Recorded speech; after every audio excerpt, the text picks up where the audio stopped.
Now, for a more high-profile case. Judge Walter Lawford, dead in his study. Yelena's already on it, and we need to get processing. No mistakes, not one.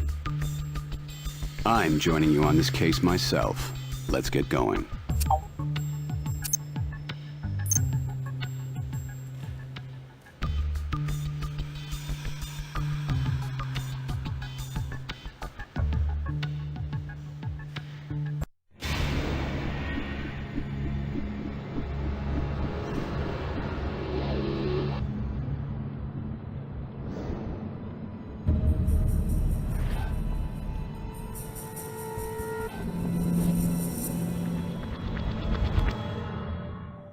The judge believed in capital punishment. Looks like somebody else did too.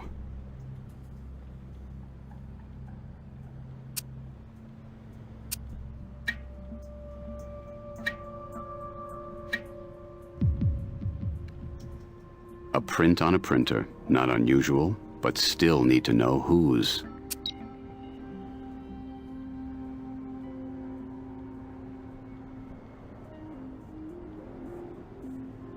Pen's mightier than the sword, but not a gun. Was the judge writing something and got permanently interrupted?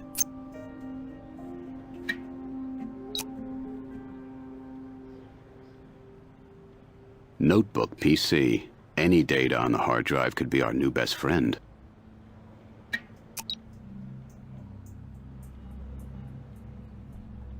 No sign of a struggle. No bruising.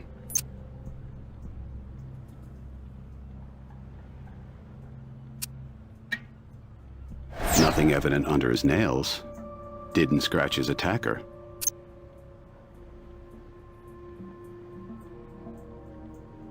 Entrance wound.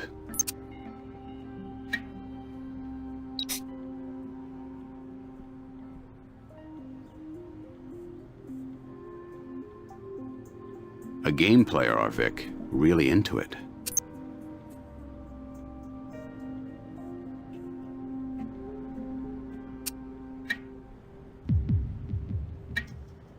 Someone's lucky number.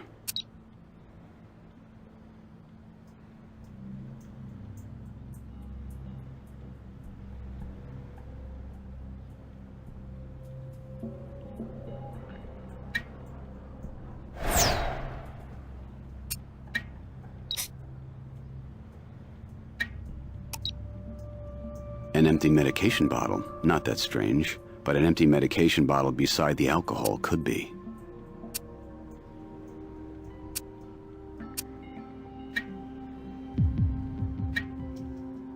Fingerprints on an empty bottle of prescription medication.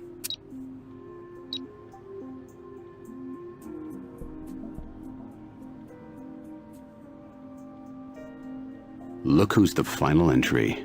Our favorite criminal lawyer, Donnie Bronson. Let's take it.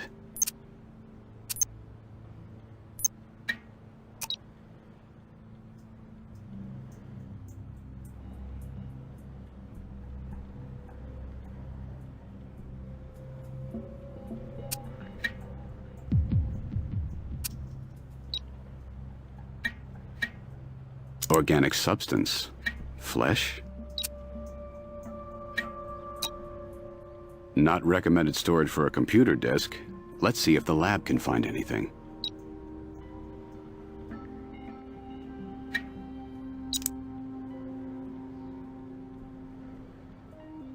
The first thing we do, let's kill all the lawyers. Interesting sentiment for a judge's study, since His Honor was a lawyer himself.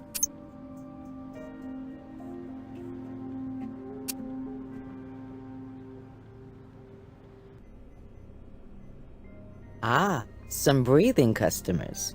How can I help you? Team's on its way to fetch it for you.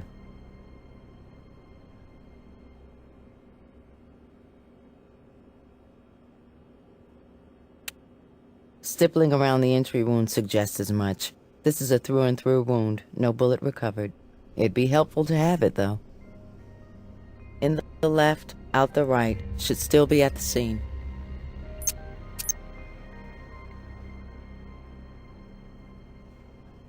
18 hours ago, more or less.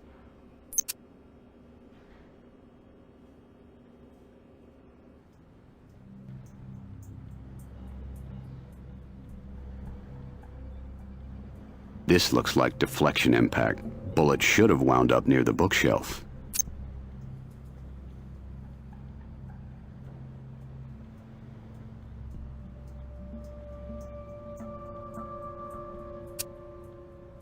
Something embedded here. Bullet travels through and through his honor's head, strikes the wall, deflects, and hits the bookshelf, embedding itself in this volume.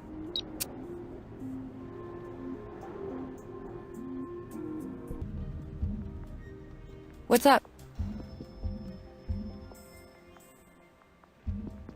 Prints in the computer. Hey, don't mention it. Amplified and graphed that DNA, scanned it into the computer already. Go for it. Scan that print, and the computer's got it. Special link is waiting on the computer. Print's been scanned. It's on the computer. The organic substance is human flesh, all right. Burned. But we can still get DNA. Computer's on it. I see what you see. Last appointment in this book is Donnie Bronson. Smudged ink on this burnt paper. Consistent with any run-of-the-mill ballpoint. Nothing new to report. Hard drive on the computer was encrypted. Can't crack it without reference data from another source. Liquid painkiller looks like. Might get enough residue to run an analysis. It's in the computer. Sorry, disk's pretty tightly encrypted. Maybe with some related data to cross-reference we could get somewhere. But with a drive and a disk to cross-reference, we're good to go. Check the computer for a cryptogram link and try deciphering the disk data. Bullet's banged up, but determining caliber's still a possibility. Check against other known or collected samples in the microscope.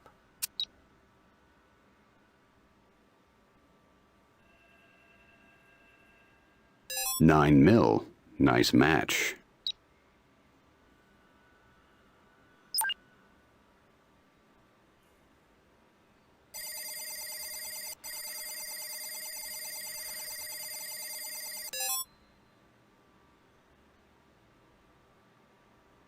Well, Donnie Bronson's digits, interesting.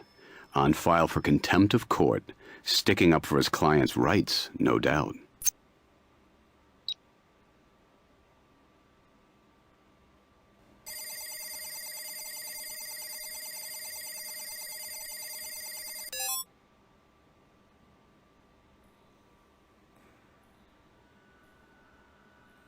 Ron Preston's prints on the roulette wheel?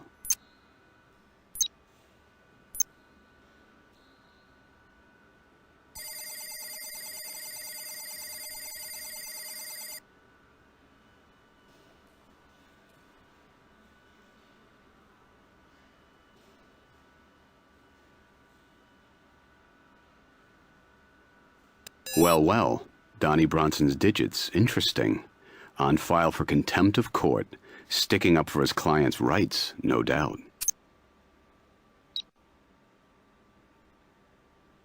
So, Bronson's prints were on both the printer and the pill bottle.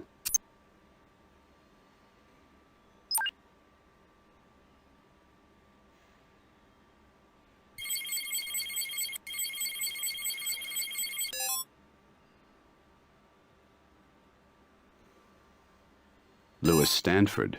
DNA must have been cataloged during military service.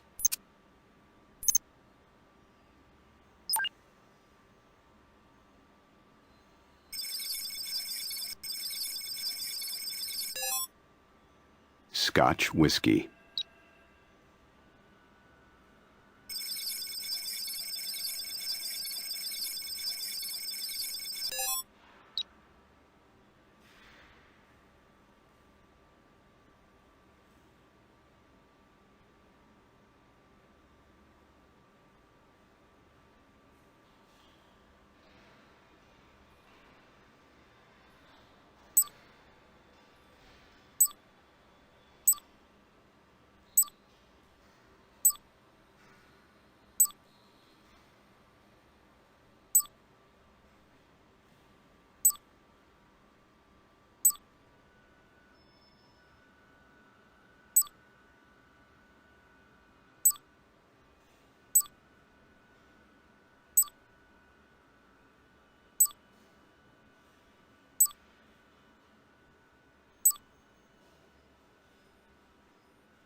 Nice job deciphering this. Interesting message. I can think of at least a few people who would want this destroyed.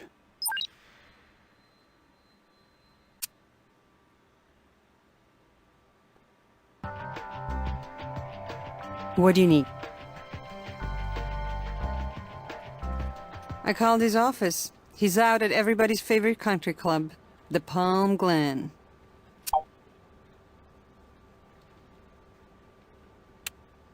He's a ghost. But I don't mean he hunts houses. He's a writer whose specialty is helping celebs write biographies. He also operates as an agent for other authors.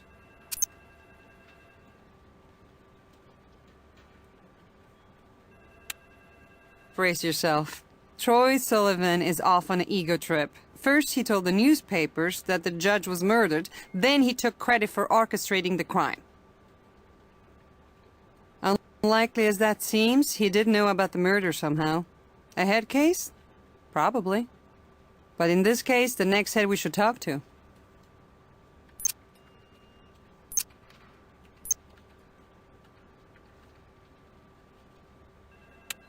I'll check.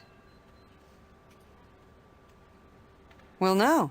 Sprung a week ago. No murder weapon. DA wants to build a stronger case. I don't have a current address. You'll have to ask around.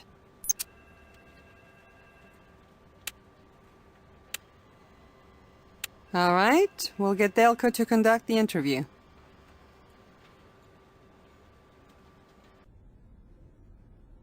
You know, this is strictly voluntary on my part. Notice I haven't asked for an attorney to be present. I stand behind my achievements. I'm proud to share them with you, but only to a point. You need to do a little work. Do you have any ideas, Mr. Delco, on how I accomplished the judge's killing? How'd you even know he was dead? You disappoint me, Mr. Delco. I expected respect. Instead, your churlish behavior demeans not only myself, but this entire unique endeavor. Henceforth, I speak only with your partner. It was Troy Sullivan in the study with a pipe. Do you really expect me to do all of your work for you?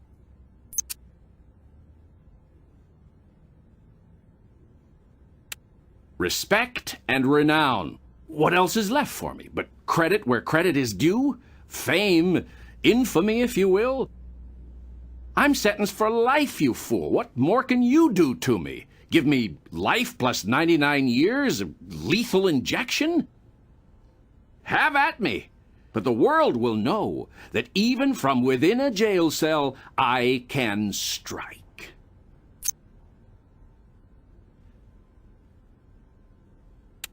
I'm claiming nothing but responsibility. You need to put the puzzle pieces together yourself. My job is murder. Yours is solving it. Sharp guy like you must be popular. You had any visitors lately? The game begins to bore me. I deserve players of equal mettle to my own, and you are both inferior specimens. I prefer the company of gray walls and my own gray matter. You'll know when I have something to tell you.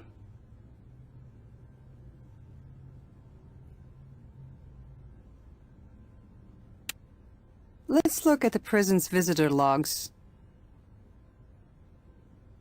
Well, nobody. Not a visitor in weeks. Not even his legal counsel. And only one single phone call to that one reporter at the newspaper.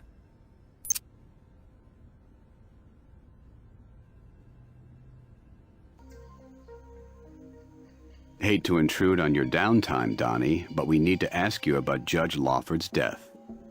Hey, I'm an officer of the court. Anything to help the greatest CSIs in the South. Aren't we on the same team? Not exactly, Donnie. We collect evidence. You look for loopholes. Ouch. But don't expect me to be adversarial, Horatio. I'm perfectly up for answering your questions. My lawyer's present, after all. And none of that fool for a client talk, guys, doesn't pertain to Donnie B.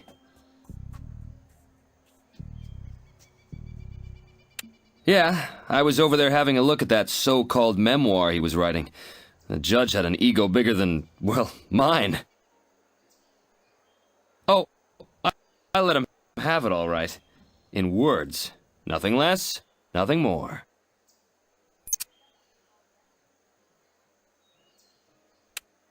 Hey, who said anything about fighting? We were two attorneys having a discussion. That's par for the course. And I don't mean Palm Glen. The old boy wanted me to sign off on this outrageous manuscript of his, for legal purposes. But he refused to show me the sections that applied to me. I told him, if there's libel against me in that book, Walter, your only defense will be the truth. I won't give you a free ride.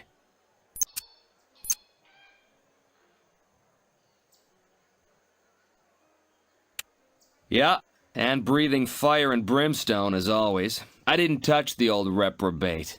What the hell would I have to gain by killing Walter?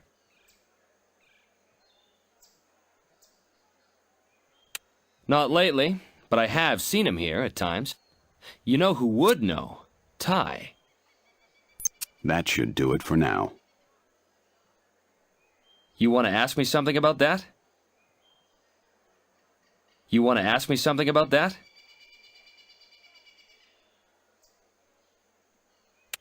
Well, you see, Walter was sitting at his desk typing, and he asked me to hand him his bottle of meds. Why wouldn't I?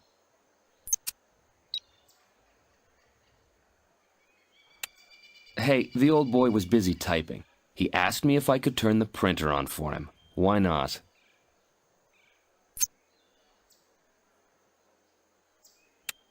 I didn't know it at first, but it was that stupid release he wanted me to sign.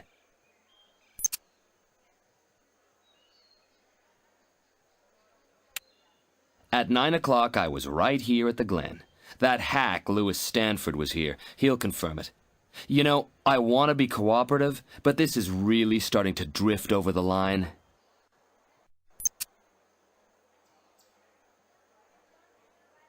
Spare a moment, Ty? Hey, Miami's finest. Here for pleasure finally? Not exactly. Ah, should have figured you were here because of his honor. Shame. Word gets around quick in our little Palm Glen soap opera world. Hell, not me. His honor always paid for the drinks. Booze poured like water, and every damn drop Judge Walter Lawford paid for.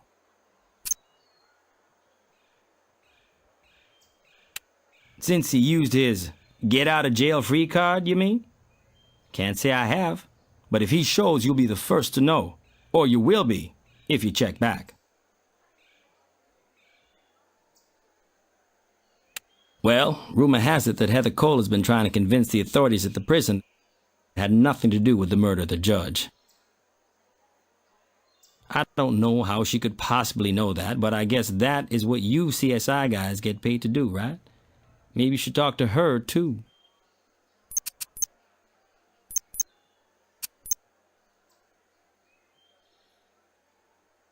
Lately?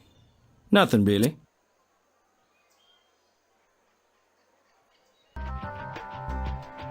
Hey, what do you need? You've got enough now. I can make that happen.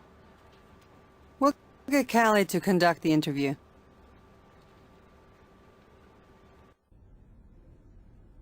I'm told you want to help. Most murderers aren't so civic-minded. And isn't it nice to see Miami-Dade's finest again? I try to give you Keystone Cops a little guidance, and this is the thanks I get?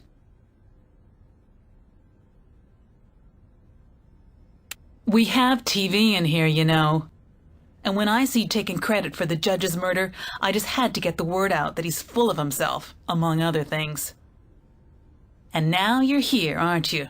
Ask away. Isn't that a little on the nose? Don't you have any pride or sporting blood? Tell you what, I have a little list for you. It consists of what might uncharitably be called demands, and I'll call them, you'll like this, bullet points.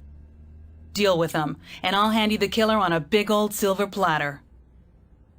A stunt to get your sentence reduced. Should have known. It's not a damn stunt. I do know who killed his honor. I know how he died and why. No deal. Tell us what you know. We'll put in a good word for you. Well, then, you'll just have to trust your own skills to find the killer. Meaning, you never will. I'll talk to you when the time's right.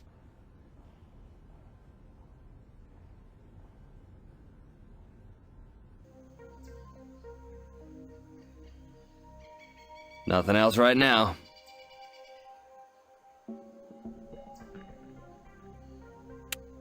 You should go and talk to Janice Diamond. Apparently she has confessed who the real murderer is. She thinks that she had something to do with the death of the judge and feels guilty about knowing who the culprit is. I must admit, the excitement at the club has been at an all-time high since all these cons are announcing that they know who the real killer is. I'm thinking about taking bets on which one is telling the truth.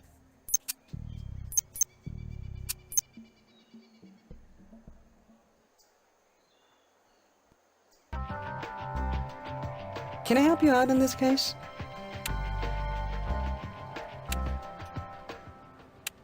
You've got enough now. I can make that happen.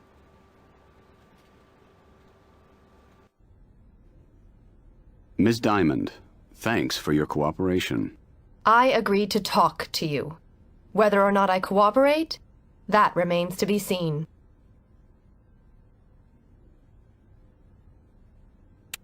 I did know him, and now I know he's dead. This is a bad thing. Why? I met him through my father-in-law, and we got to know each other.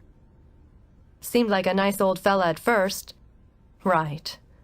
But the real skinny, I blame myself for where this wound up.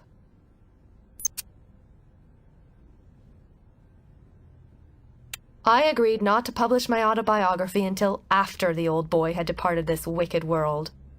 Only I find out he was writing his own tell-all. Sneaky old snake. Why agree not to publish while the judge was still breathing? The judge was tight with my sleazoid father-in-law. He threatened to make my life miserable if I revealed Roy's dark side in print. And of course, with his connections, his honor could make my stay in jail even more unpleasant.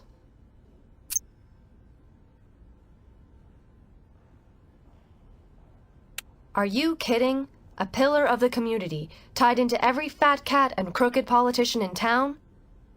From the high-up strings he could pull, to greasing the legal wheels to increase my sentence, even just encouraging the guards to make my stay a tough one.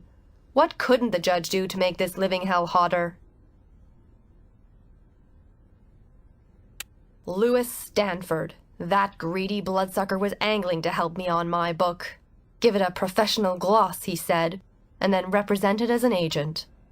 Plus, he encouraged me to go ahead with the project, 'cause old Walter wouldn't be around forever. I didn't figure Stanford meant that he'd kill the old villain, just that, you know, the judge was old and would pass away soon enough.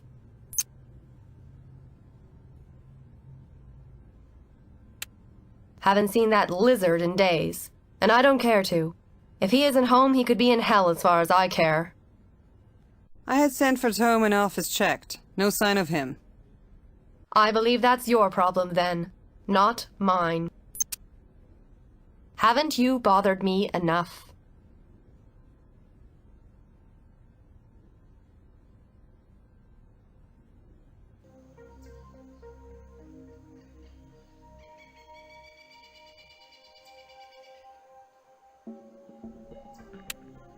Disappearance? Hey, I wouldn't touch that sleazeball with a pair of those latex gloves. He is one slimy character.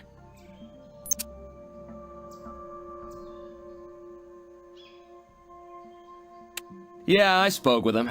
Stanford was the judge's literary agent. I figured maybe I could talk him into a sneak peek at that manuscript.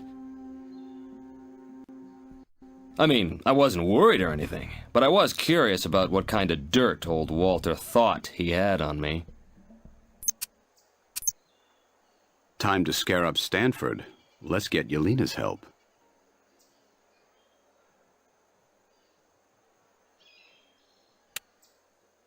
Well, Well, he was always what they used to call a hail fellow well met.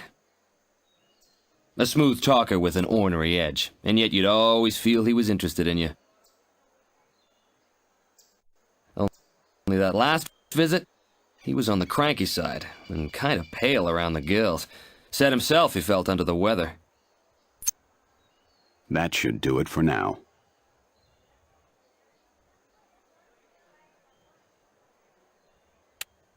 Lately?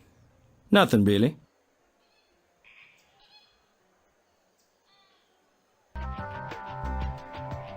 What do you need? Do you believe in ghosts? You should. Stanford is haunting our house.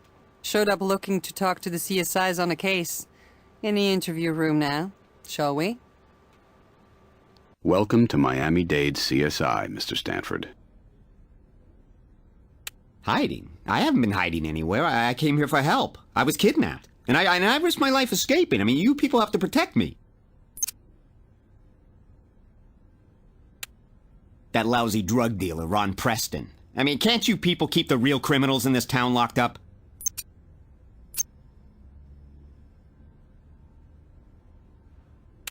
I just walked into the judge's study and saw that sleazeball Preston with his gun to the judge's head, and he shot him.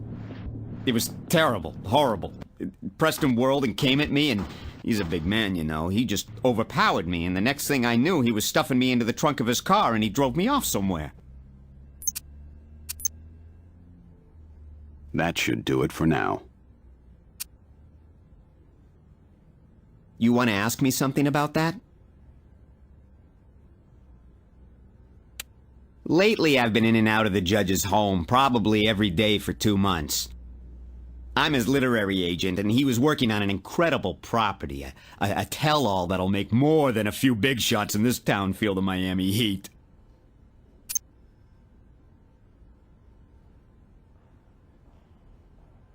It was probably a disc of the judge's book. We've been trading discs back and forth while I rewrite and expand his drafts. I could have easily touched any number of discs in his study, and I did take a nasty gash on my forefinger and thumb the other day.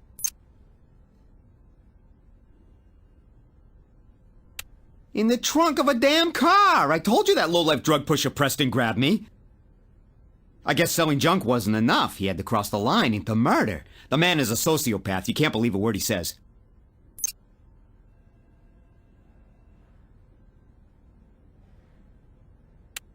He's a damn liar. I mean, the Palm Glen is a hangout of his, all right.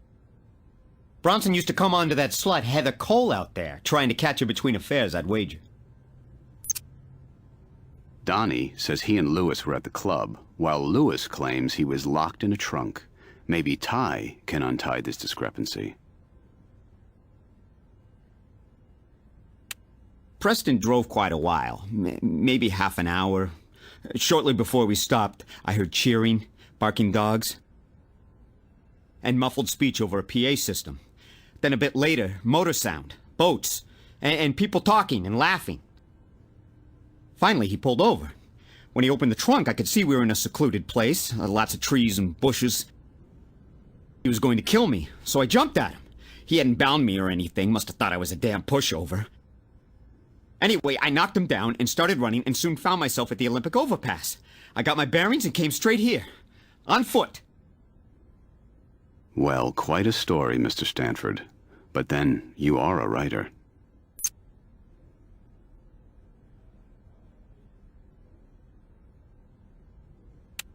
Because she's a greedy little self-serving tart? Just a guess. I mean, really, why would I harm the judge? I stood to make a fortune from our book together. I was in for 50% for co-writing and agenting. The manuscript was His Honor's own reflections on his long and distinguished career here in Miami, but with the gloves off. Consider the title, The Price of Crime, How the Courts Sell Justice to the Highest Bidder. He was naming names and implicating a lot of respectable people in the justice system and law enforcement.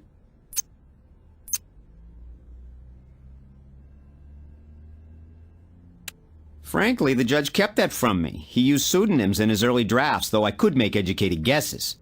We were in the final stage, though, and yesterday the draft he was preparing was to contain all the juice and all the dirt.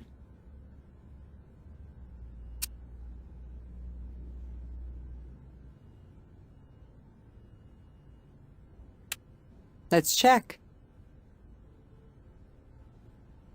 Only one, but an interesting sidebar. That's not far from the Cole homestead. Maybe a mile? Heather Cole's address is in play? Too convenient.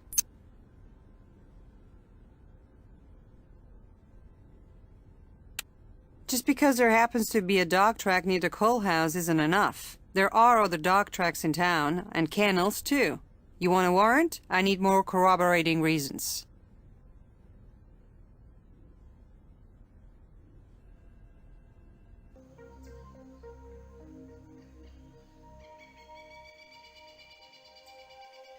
Well, of course. I'm her attorney. And don't think I'm going to betray any attorney-client confidentiality just to cover my own behind.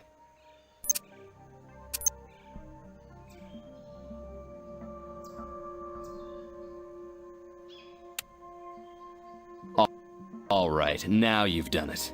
You crossed the line. I cooperate, I do what any good officer of the court would, and try to give you the benefit of my... damn, back off. Well, according to a document we recovered, you've bribed and tampered with juries. I'm not gonna dignify that insult with a response. That should do it for now.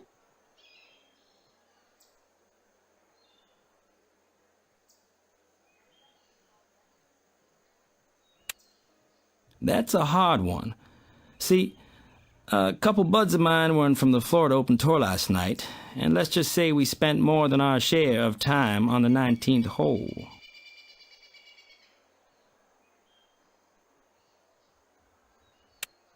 Whoa, I don't even remember seeing them.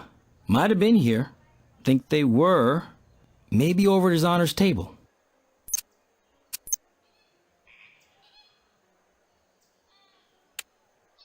Kinda, sorta. Not reserved or anything. Older guy like him would roll in early and kinda claim his territory. That's where he'd always hold court. But come to think of it, his honor hadn't been around much lately.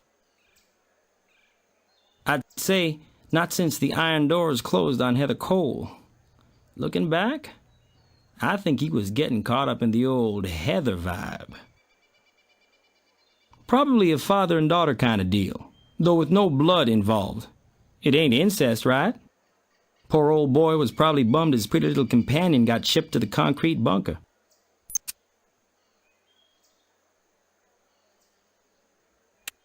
Sure, they were way chummy.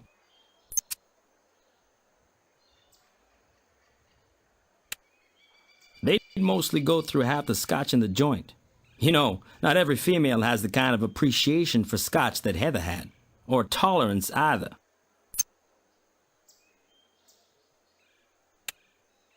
I was just talking to Ron Preston a short while ago.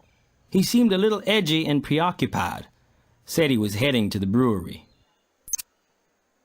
I think we better drop by Mr. Preston's microbrewery with a warrant.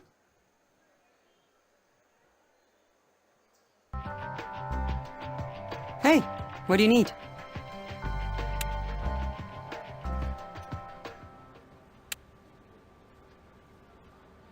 Yeah, let's have another chat with him.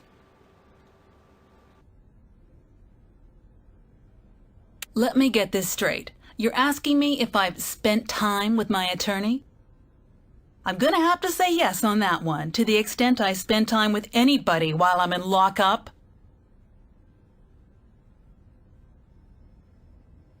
Let me answer that with another question. Are you ready to meet my demands yet? But regardless, I will say that, in the abstract at least, I would hardly be inclined to incriminate the man who's trying to get me out of here. How should I know if Ron was at my house? Be glad to check for you, if you want to let me out of the cell I've been in day and night. I'll talk to you when the time's right.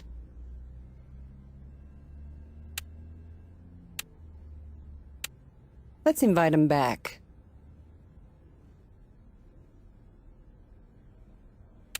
That's two questions, really. Yes, Ron Preston is a tool, but did I encourage him to kill the judge?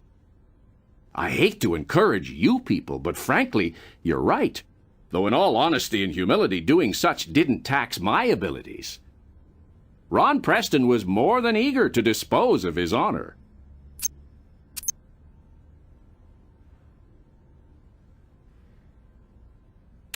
The underlying assumption of your question is incorrect. You imply that killing the judge was a bad thing. And if you really knew what kind of vile human Lawford was, you'd be arranging a testimonial dinner for his killers.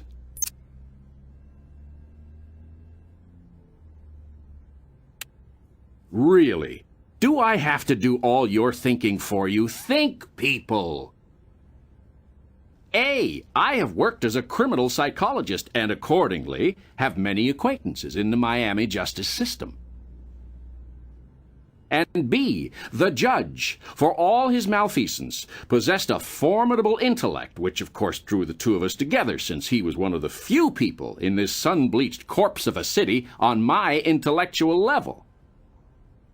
Furthermore, the judge was a most industrious man, perhaps a touch less so now. Death does tend to slow one down.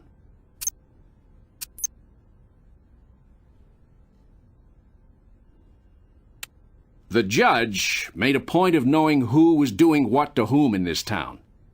He had a keen sense of justice, and when he thought someone was getting away with something, well, let's just say, I didn't discover the sins of Ella Sinclair on my own steam.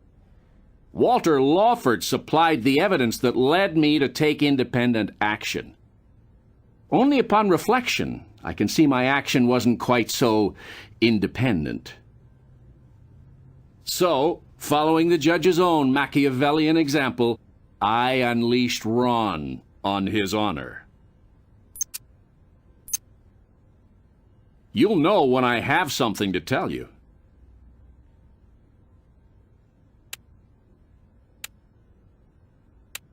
You got your warrant.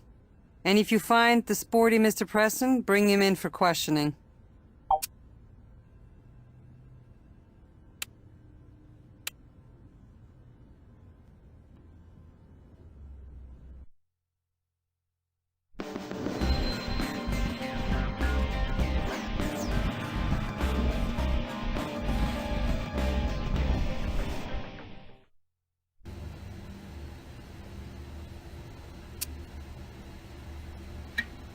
Anyone remember seeing our friend Ron smoke a cigar? Wow, you kids look serious. Listen, no hard feelings. You didn't have a case, I'm an innocent man.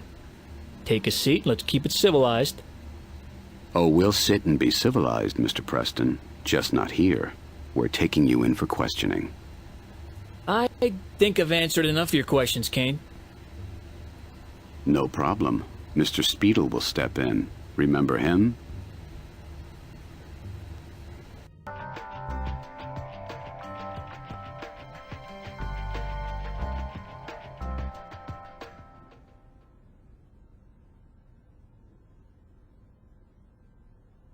You want to ask me something about that?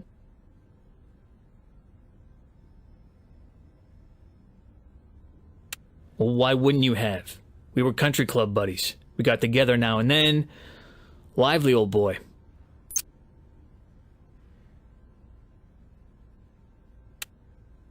Talk sports mostly, occasional round the golf. But he gave me some informal legal advice time to time.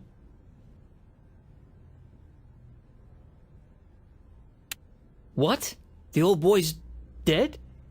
First I heard of it, I swear to God.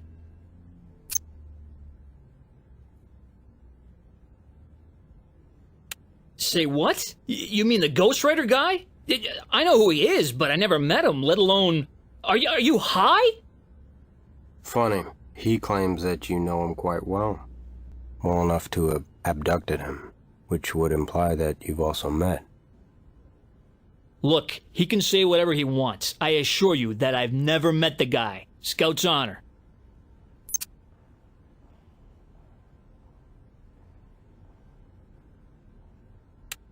What part of I didn't do it don't you understand?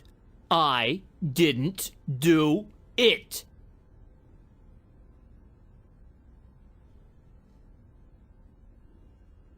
Maybe because I wanted to, because I was hoping to, even planning to. You see, Troy and I were in lockup together. We'd known each other before. He'd been my psychologist. You people are aware of my drug problem. I was detoxing the hard way, really at loose ends, and I was convinced the judge had manipulated me into committing murder. And I wanted the SOB dead.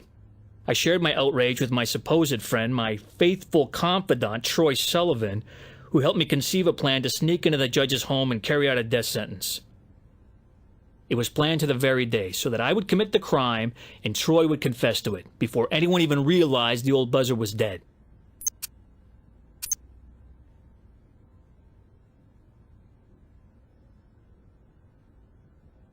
But the judge wasn't. I was to kill Lawford on the 13th. You know, Friday the 13th, not the 12th. Where's the poetry in that?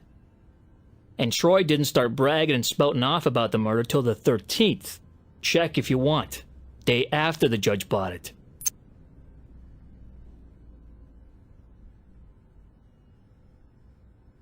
No, actually.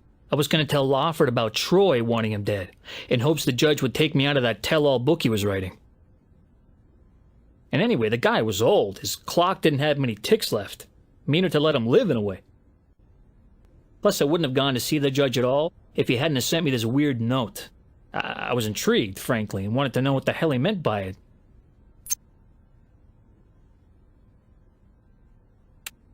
You gotta understand, to the judge, life was one big game. And even now I have this weird feeling I'm just his damn pawn. As for the note, all it said was Black 17. Take it. It's all yours.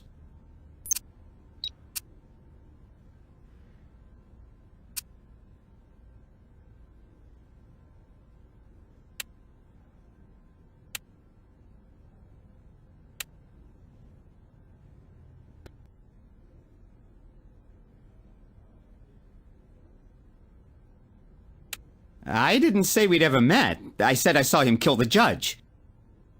He's a prominent guy, and he may or may not have known who I was other than a witness to the murder he committed. That's when he stuffed me in that car trunk. Ron Preston's our accused kidnapper. Schilling claims he heard sounds from a dog track, and Heather Cole happens to live near one. Let's share this with Yelena. I'm trying to cooperate, but don't bother me now.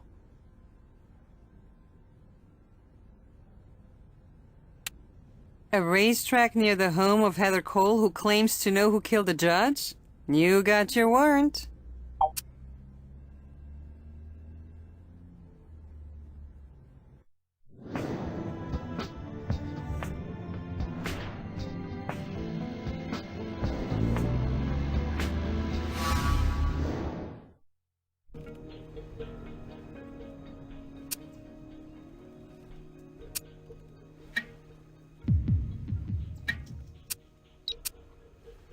Fingerprints.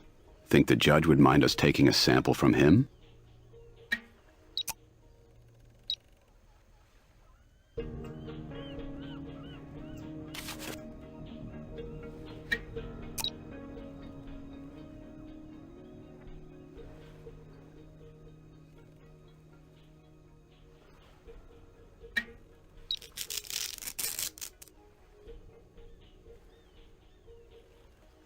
Kinda gives Hit the Deck a whole new slant.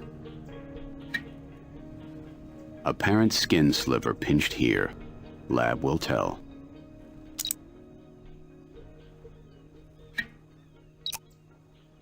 You know, I've seen better hiding places for a murder weapon.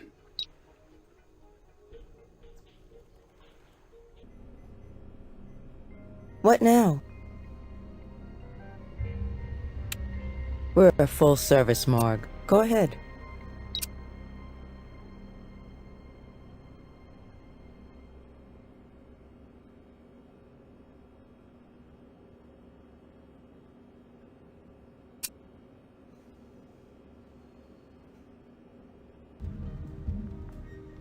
Hey.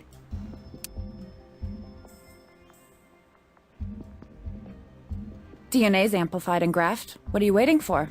Computer's got it. Prints in the computer. Hey, don't mention it. Hey, first footprint of the day. They often lead in some interesting direction or another. DNA scanned and waiting in the computer for you. Scan that print, and the computer's got it. Can't come up with anything else to do on that. A color, a number. Do you know what it's referring to? Puts you one up on me. Sorry, gang, but no thanks. I'm on duty. Very funny, Valera. Now, what can you tell us about it? Well, if this is proof of a murder, it's 90 proof. Cromartie Scotch. 30-year-old, fine, single malt Scotch whiskey. Very smooth and very expensive. 9 mil. We'll run the serial number, see if there's a rightful owner. I've also had the firearms examiner fire off a round to make a ballistics comparison. We'll let you compare it to other samples.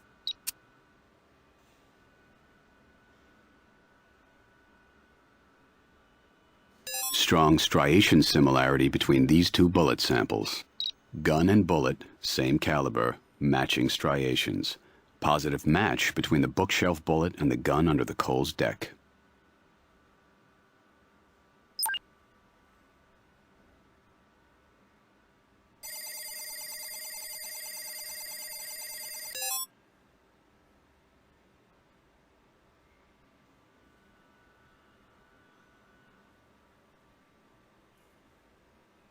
I'm not sure any of these match.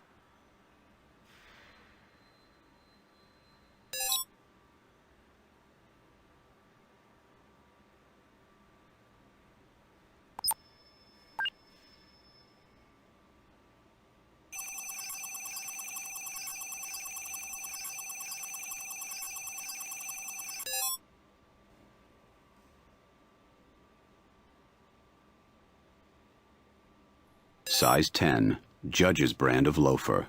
Let's confirm his honor's shoe size.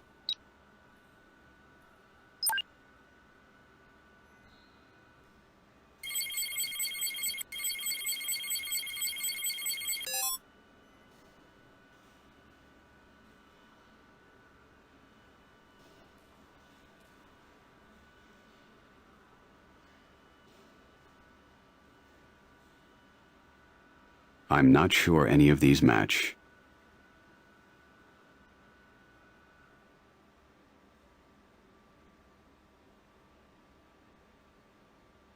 Great. We've got a positive match here.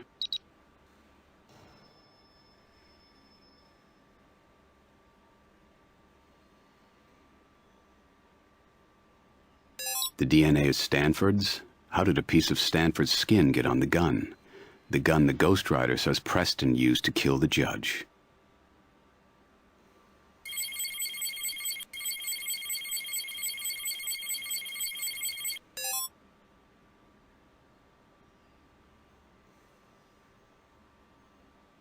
Louis Stanford. DNA must have been cataloged during military service.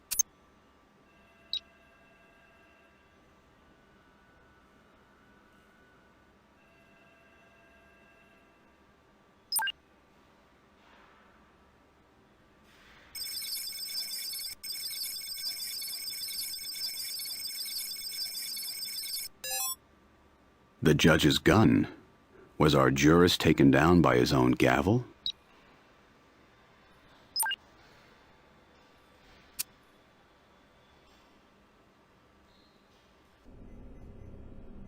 Any way I can help? Just finished taking measurements. The judge is a perfect size 10.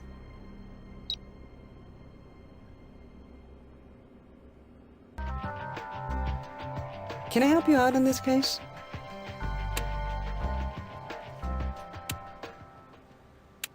Let's invite him back. I'm trying to cooperate, but don't bother me now. You want to ask me something about that? Well, I don't think you did. In fact, I know you didn't, because I never touched a gun in my life. Even in the military, I was stuck in communications. Lewis, you can either lie and go down for murder, or tell the truth, and maybe write yourself a happy ending. Go down from... You can't put me in prison. I'm 90 pounds dripping wet. I'd be ravaged. I'll be somebody's little jailhouse plaything. You may come up with some exciting new story ideas. Look, I didn't kill him. I really didn't. But I did shoot him. You see, when I came into the judge's study, Lawford was already slumped at his desk. When I saw the suicide note, I knew it would undermine book sales disastrously. A tell-all memoir by an unstable old coot who took his own life? Who would buy that? And then it came to me.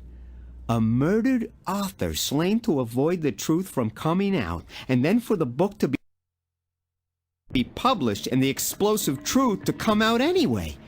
Well, I flew into action, tossed the suicide note into the fireplace, tried to grab the computer disk from it, but it was hot as hell, and I dropped it. Thing was mostly destroyed anyway. And I took the judge's gun from the desk drawer and shot him in the head. Is it a crime to kill a corpse? Abuse of a corpse is illegal in Florida, Lewis, but we'll consider those charges after our investigation is complete. I think we should see if Alex can provide any insights. Why did I assume it was a suicide? Oh, I don't know. Maybe the suicide note? After I shot the judge with his own gun and disposed of the note in the fireplace, I drove out to Heather Cole's to conceal the gun.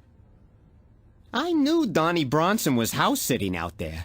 I was never kidnapped, but I made up the Dog Track soundtrack to implicate other people. Donnie, Preston, even Heather. Anybody but me.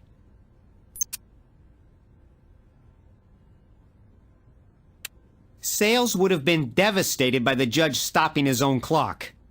Look, when you write an expose accusing all sorts of folks of doing mean, evil, nasty things, you damn well better have your own head screwed on straight. Suicide is a screwball's way out. Who wants to buy a book by a lunatic?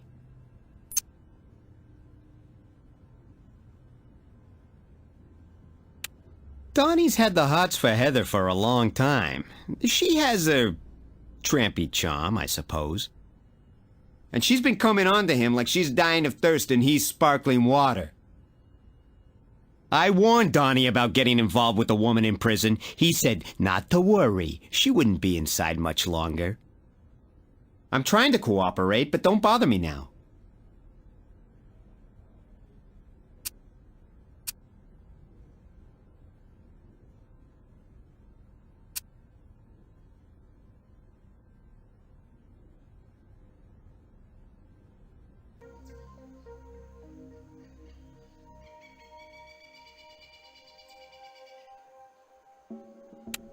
Even an officer of the court like me has to draw the line at certain invasions of privacy. You'll need a more formal channel to get any more information out of this good citizen. That should do it for now.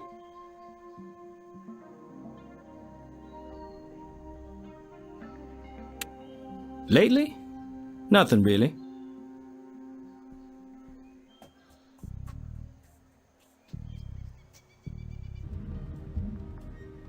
Yes?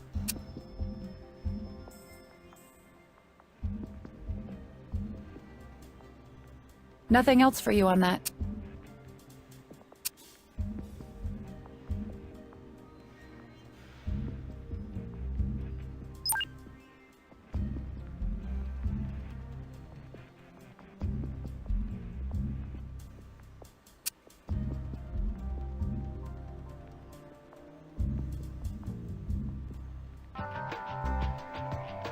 What do you need?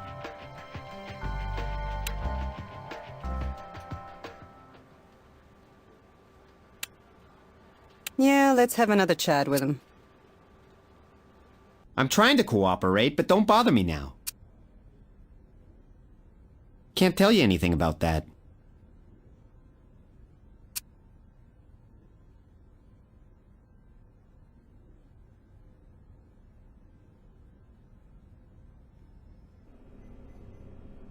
What now?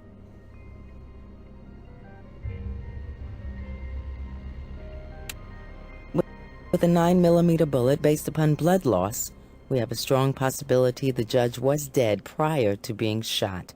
Best guess? 2 hours before.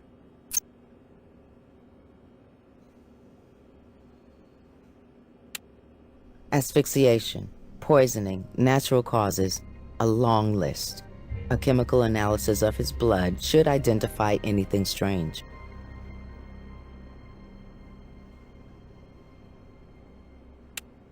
Well, I got to know the judge much, much better while you were gone. You see, he was dying, sitting right on the edge of the abyss in last stages of terminal cancer. Enough of that stirred in his coffee? His body just shut itself down with minimal pain. The judge's records say he was on a potent cancer drug to reduce his symptoms. Look for oxycodone hydrochloride.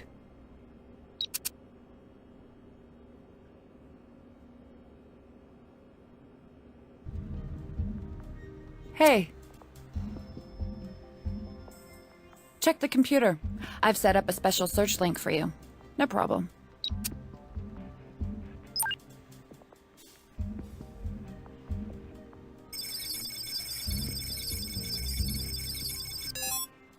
When we filter the search by oxycodone hydrochloride, we get a match. Enough concentration to kill. Donnie could have overdosed the judge with his honor's own meds. Their claims to know it all. Does that include the judge's poisoning? Let's ask her.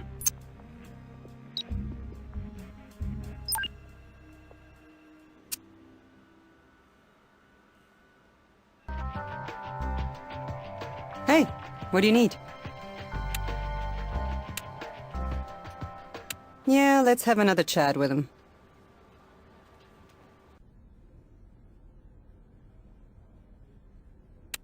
A girl needs a shoulder to cry on every now and then, and Walter's shoulder was one of them.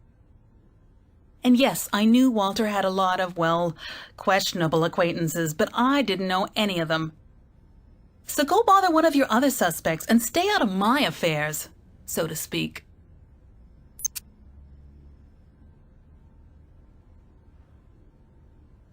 The judge, Walter, he was the one who told me my husband strayed.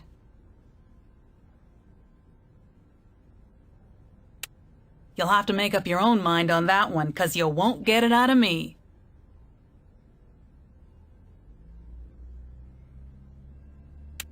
My real relationship? He's really my attorney, and you have no right to pry into confidential attorney-client conversations.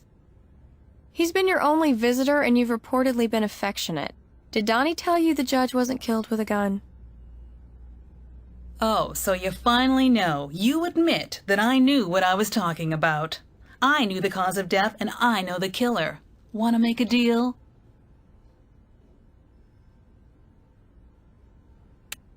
Hey, one way or another, I want a reduced prison sentence. Temp insanity, baby. A brief sojourn at the Laughing Academy, and I'm back on the Miami social scene. On the other hand, you guys arrange a commuted sentence. Immunity? Now that would be sweet. Or we could just tell Donnie you traded him in on a shiny new reduced sentence. No way! You deal with me. I'm your best shot. And anyway, Donnie won't talk to you people. He's crazy about me. I got him wrapped around my little... Look, he loves me. He can't talk to you. He just can't. He won't have to. You just said it all.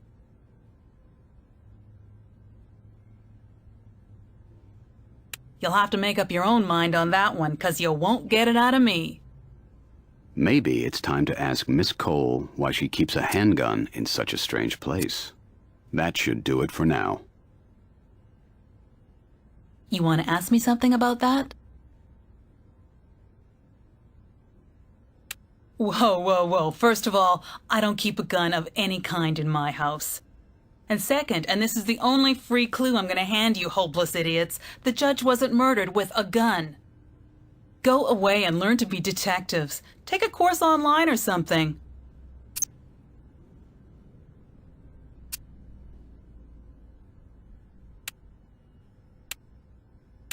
Donnie's prints all over the study.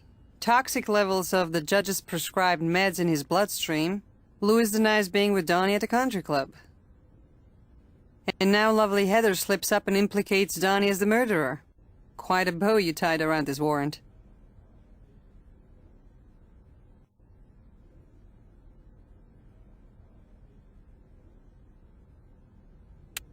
You people. Just one fishing expedition after another. Of course Heather didn't help me. How could she help me do something I didn't do?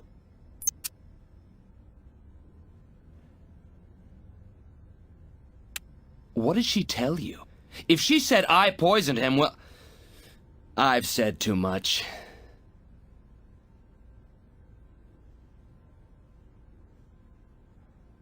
Look, you've got to understand. This is not an attorney-client situation anymore. I'm leveling with you. That crazy witch has been pulling out all the stops, throwing herself at me, promising me every kind of... Well, let's just say she hated the judge and was willing to do anything to get me to...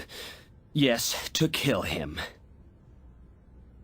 She thought poisoning would be the easiest, safest route.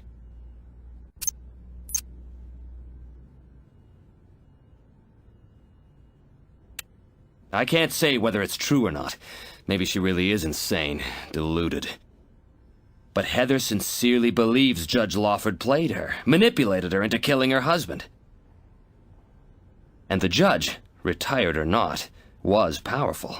There were strings he could still pull to keep her inside and miserable. Judge got around. Knew Heather, Ron, Troy, Denise. How about you, Donnie? Heather and all the rest of them. They're all my clients. They all had good reason to hate that evil spider.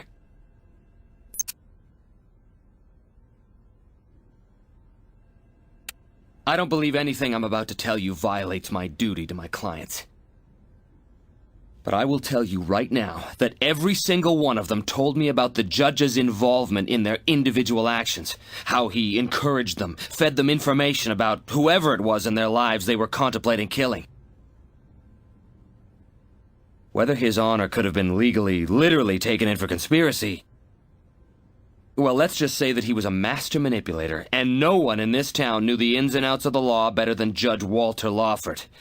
As for me... the judge had information that would ruin my career. I could be disbarred.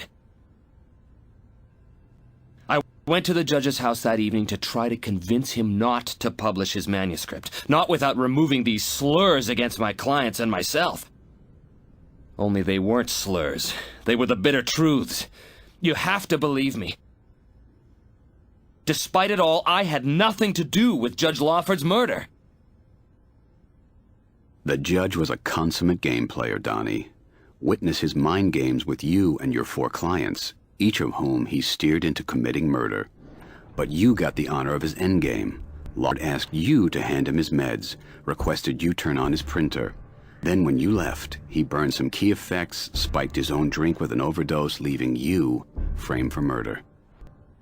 You may not think much of my ethics, but I'm telling you, even though it helps me, you can't search the homes of my clients without going through proper legal channels.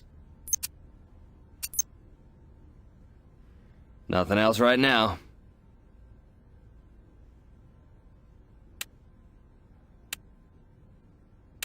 Let's invite him back.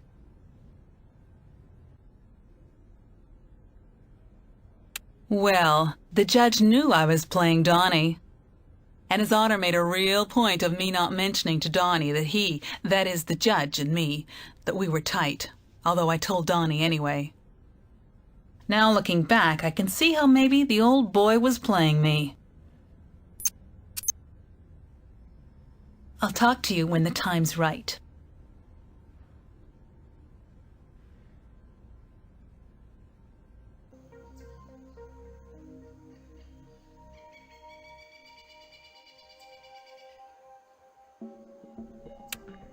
Hey, the judge was the chair of our membership committee. He knew everybody. Matter of fact, the judge got Ron a complimentary 1-year membership.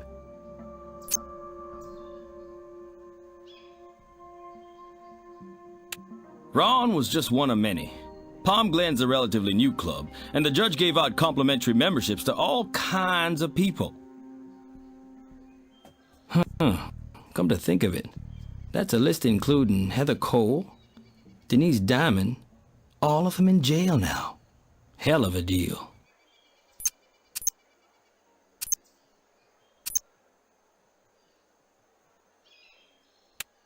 Lately? Nothing really.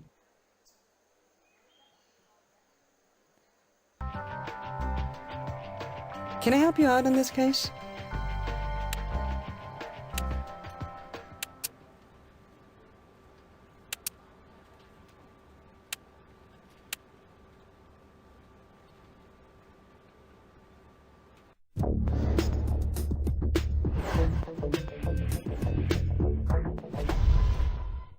Just the way we left it.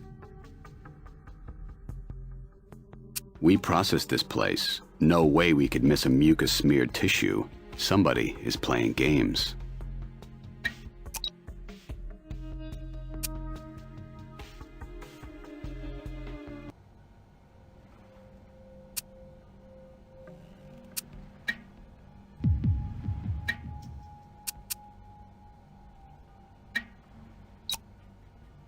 Hard liquor. Scotch.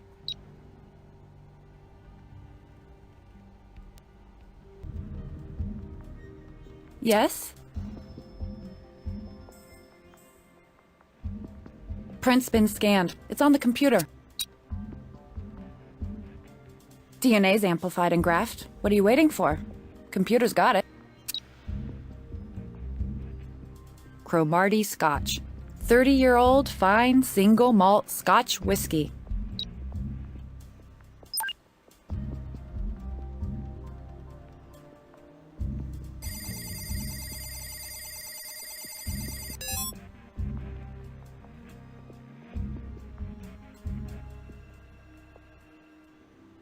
Don't quite have a match there.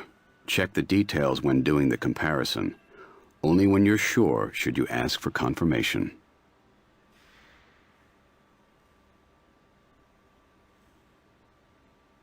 I'm not sure any of these match.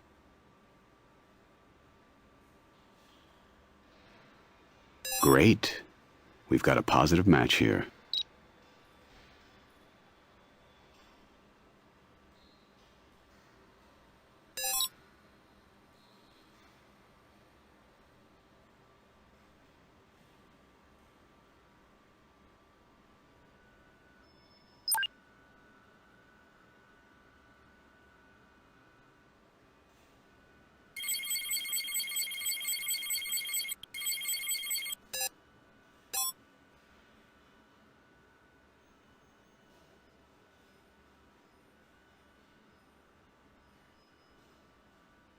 I'm not sure any of these match.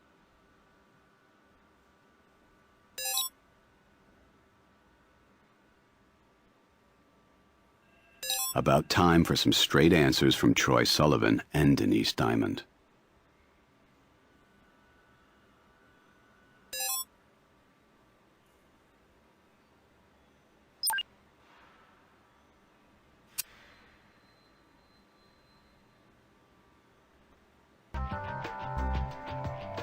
Hey, what do you need?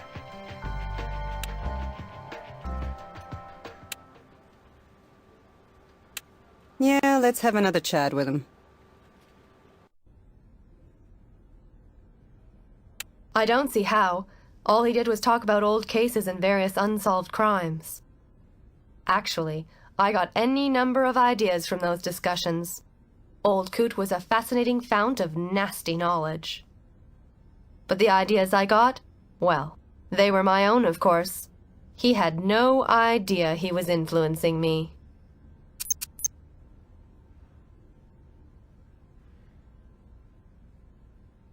Funny you should ask that. I mean, I just got the oddest piece of nonsensical mail today. Knock yourself out.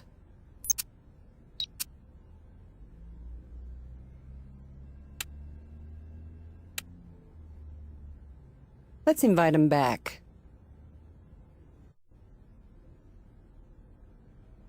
The 13th. I can even tell you the exact time, 6:30 p.m. What other facts have eluded you? Actually, that fact eluded you. Date and time are both wrong. Not that Ron Preston isn't still a suspect.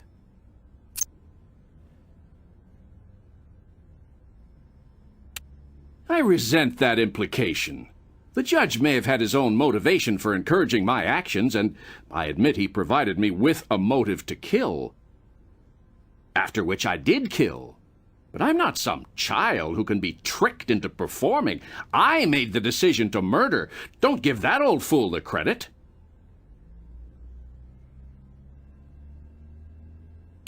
I've received hundreds of letters from my supporters, but yes, one didn't have proper markings, return address, and so on. Had just some stupid 3-word note in it. Meaningless.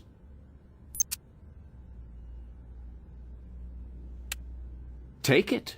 I'm only saving the ones that appeal to me. The marriage proposals from women under 30, for example. That should do it for now.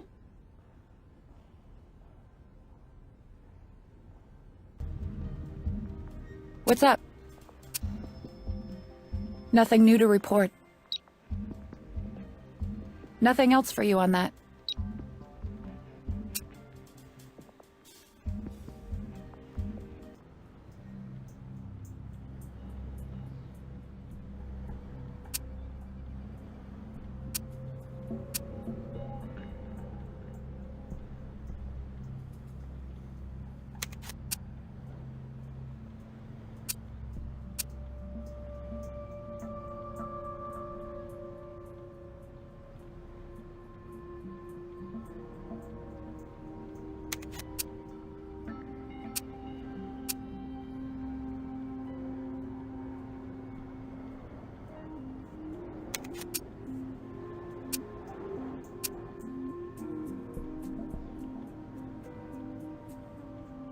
Okay. Our judge was a game player. Logical, organized, attuned to the sequence of events. Let's consider the puzzle in that light.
Hear that? That click? Let's take a look.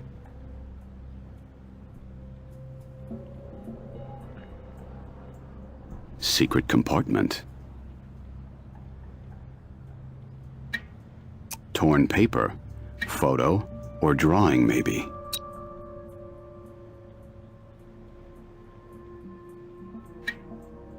Blood and DNA. Always helpful. Have we seen this cleat before? Take it in for analysis.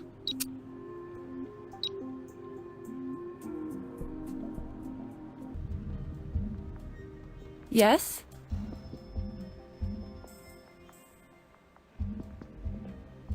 Amplified and graphed that DNA, scanned it into the computer already. Go for it. Torn up photo? Sounds like a job for the assembly table. It's all yours. Can't come up with anything else to do on that.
My tongue will tell the anger of mine heart, or else my heart, concealing it, will break. Cryptic words from the Taming of the Shrew, but what if we take them literally?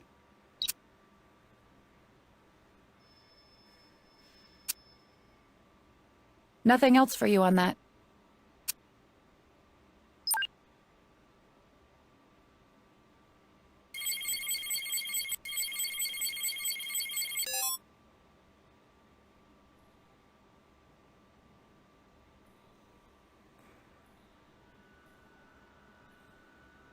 Finally, we found a murder weapon from the fake nightclub killing.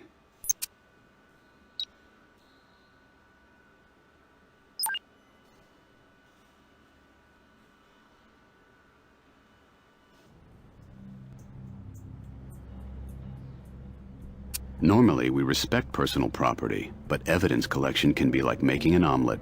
Eggs must be broken, or in this case, just pried open. I have a feeling the judge wants to talk to us.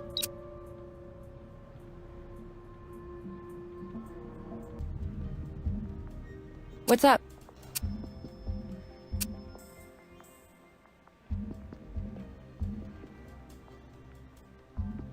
A videotape. I'm pretty sure I can process that for you. A very tricky procedure. Everyone ready for this?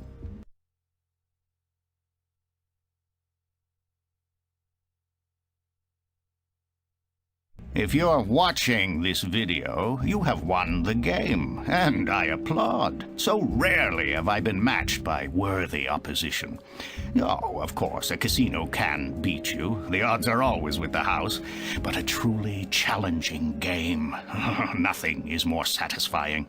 And this game, this game, it's more than just satisfying. It's meaningful. Over the years, I have witnessed the justice system grow soft. Criminals pampered, victims at the mercy of shysters like Donnie Bronson. Bronson represents to me everything that is wrong with our legal system. A smooth, high-paid mouthpiece whose glibness can free even the most blatantly guilty client. In recent years, I watched as a number of obvious murderers slipped through the system here in Miami. When I learned from doctors of my own personal death sentence, I decided to spend my final months dealing out justice where our courts had not. I invited 4 of Bronson's clients to become members of the Palm Glen Club, where I could befriend them and give them an opportunity either to prove their innocence by resisting my subtle suggestions, my maneuvering them toward murder as a solution to their current problems, or to resist the devil's whispers. None of them resisted. And I made certain their victims were themselves criminal or in some way evil sinners. And of course, now Bronson's 4 clients face punishment. Well deserved. Though, I fear, if you played my game and won, Donnie Bronson will not join them. Although when my book is eventually published, as it will be, when in several months a duplicate of the computer disk turns up at my publisher, Donnie B. will be disgraced and likely disbarred.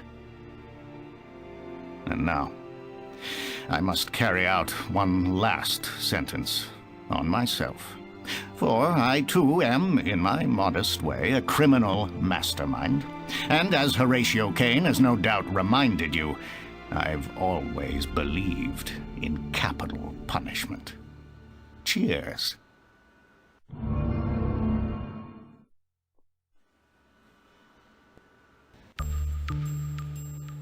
Takes a top CSI to match wits with the likes of Judge Lawford, and you did. As the judge said himself, you've won. Congratulations.